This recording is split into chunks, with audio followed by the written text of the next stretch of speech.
Radhe Radhe friends. आज मैंने सोचा कि आज मैं कान्हा के लिए ना कुछ मीठा बनाती हूँ। जब हम छोटे थे तो कभी कभी हमें जब डेली वाला खाना खाने का मन नहीं करता था ना, तो हमारी मम्मी हमारे लिए भोरी बनाती थी, सिंधी भोरी। और माँ के हाथ का तो स्वाद ही अलग होता है।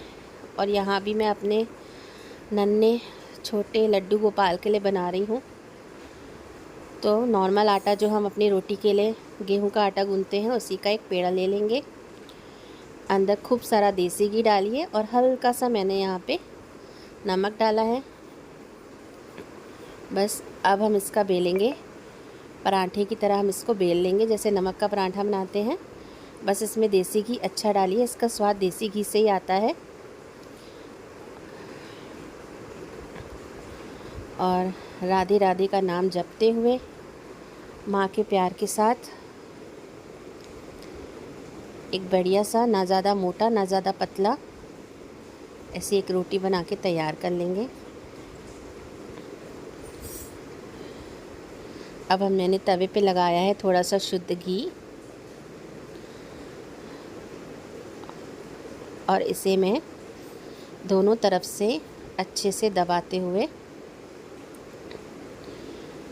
बिल्कुल रोटी की तरह सेक लूँगी। अभी मैं तवे पर कोई घी नहीं लगाऊंगी, यहाँ पे अलग से इसको मतलब तलूँगी नहीं, पराठे की तरह अच्छे से दबाते हुए करारी सी रोटी बना लूँगी इसकी। ये बहुत ही स्वादिष्ट लगती है। जब भी हमें कोई भी सब्ज़ी अच्छी नहीं लगती थी या हमारा मन नहीं करता था कि आज हमें सब्ज़ी रोटी नहीं खानी, तो मम्मी हमेशा पूछती थी कि चलो मैं तुम्हें भोरी बना दूँ। तो बस आज मैंने भी अपने लड्डू गोपाल के लिए वही भोरी बनाई है, तो सोचा आप लोग के साथ भी शेयर करती हूँ। अच्छे से कड़क करके रोटी को मैंने दबाते हुए सेक लिया है।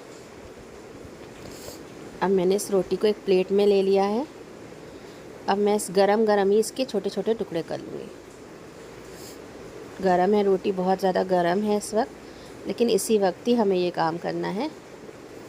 मैंने रोटी के छोटे छोटे से टुकड़े कर लिए हैं। अब मैं यहाँ पे इस रोटी के ऊपर डालने वाली हूँ शुद्ध देसी घी।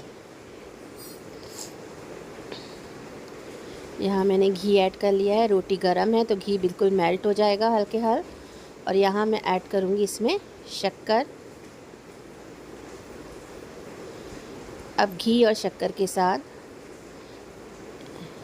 इस रोटी को हमें बहुत अच्छे से भोर लेना है।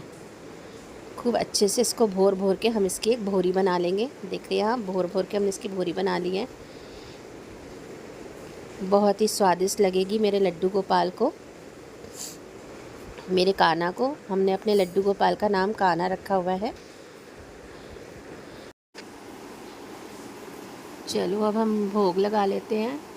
आओ कान्हा, चलो बढ़िया सा बन गया है, खा लो।